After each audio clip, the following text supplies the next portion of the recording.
আমাদের দেশে ৩ বার পরপর ভূমিকম্প হয়ে যাওয়ার পরে অপেক্ষা করতেছে এর চাইতো আর এক বড় বিপদ, যার নাম হচ্ছে শৃঙ্খল।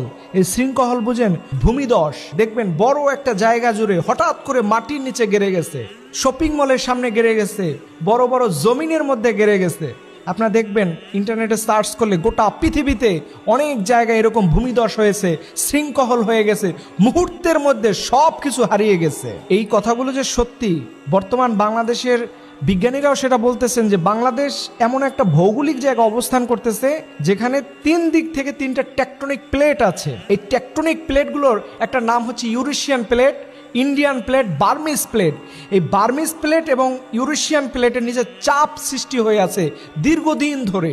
এটা যদি আল্লাহ না করুক, এখান থেকে যদি সেই চাপ সৃষ্টি হয়, গোটা বাংলাদেশের বলা হচ্ছে যে ঢাকা শহরের অর্ধেক বিল্ডিং মাটির নিচে হারিয়ে যাবে। এই যে জুমার দিনের ঘটনা, আমরা সবাই ঘর থেকে বের হয়ে গেছি, কেউ ঘরে ছিলাম না, একটা মানুষও ঘরে ছিল না। এই সামান্য 5.7 মাত্রার ভূমিকম্পে যদি আমরা ঘর থেকে বের হয়ে যাই, সেটা যদি 9 মাত্রার হয়, আল্লাহু আকবার, আল্লাহু আকবার। আমাদের যে ছোট্ট বাচ্চারা হারিয়ে যাবে, আমাদের বোনরা হারিয়ে যাবে, ভাইরা হারিয়ে যাবে, কে কাকে উদ্ধার করবে, এরকম উদ্ধার করা মানুষ খুঁজে পাওয়া যাবে না। কিন্তু এখনো দেখেন, দিন শেষে আমরা পরিবর্তন হই নাই। এই যে বড় ভূমিকম্পটা গেল, এরপর আমরা কয়জন মানুষ নামাজ শুরু করছি, কয়জন মানুষ আমরা আল্লাহর কাছে ক্ষমা চাওয়া শুরু করছি।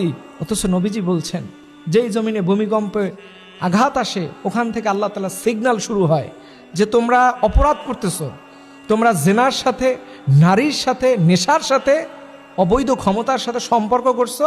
এটা আল্লাহ তাআলা আরশ থেকে সহ্য করেন না, তিনি এটাকে ডিস্ট্রয়েড করে দিতে চান, শেষ করে দিতে চান। কিন্তু আমরা কোন অপেক্ষায় বসে আছি? আমরা আল্লাহর অবাধ্য হয়ে বসে আছি। আমরা এখনো একবারও চিন্তা ভাবনা করি না যে আমার লাইফটা, আমার এই জায়গাতে আমি সারা জীবন থাকতে পারবো না। আল্লাহ বলছেন, ইদা জুলজিলাতিল আরদু জিলজালাহা ওয়া আখরাজাতিল আরদু আথকালাহা।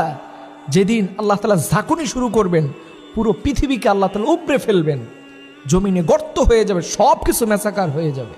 কিন্তু আমরা ভয় পাচ্ছি না, আমাদের আল্লাহর কাছে ভয় নেই। এখন থেকে এই ভূমিকম্প আমাদেরকে সতর্ক করতেছে, এখন থেকে নামাজটা শুরু করতে হবে, এখন থেকে আল্লাহর কাছে ইস্তেগফার পড়তে হবে, সারাদিন পড়তে হবে আস্তাগফিরুল্লাহ, আল্লাহ আপনি বাঁচান।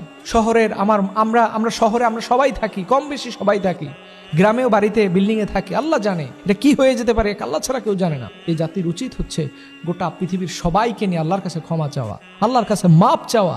আর বিশেষ করে আমাদের দেশটা কত গরিব, বিশ্বাস করেন 20% মানুষকে উদ্ধার করা যাবে না, পরিত্যক্ত হিসেবে ঘোষণা করতে হবে। আমার এটা শুনলে আল্লাহ, আমার ভয় লাগে। আল্লাহ, আমরা কিভাবে এখান থেকে বের হব? আল্লাহ আপনি আমাদেরকে সাহায্য করুন, আল্লাহ আপনি আমাদেরকে হেল্প করুন। আমরা এখান থেকে একবারে শেষ হয়ে যাবো, মেসাকার হয়ে যাবো। এর জন্য ভাই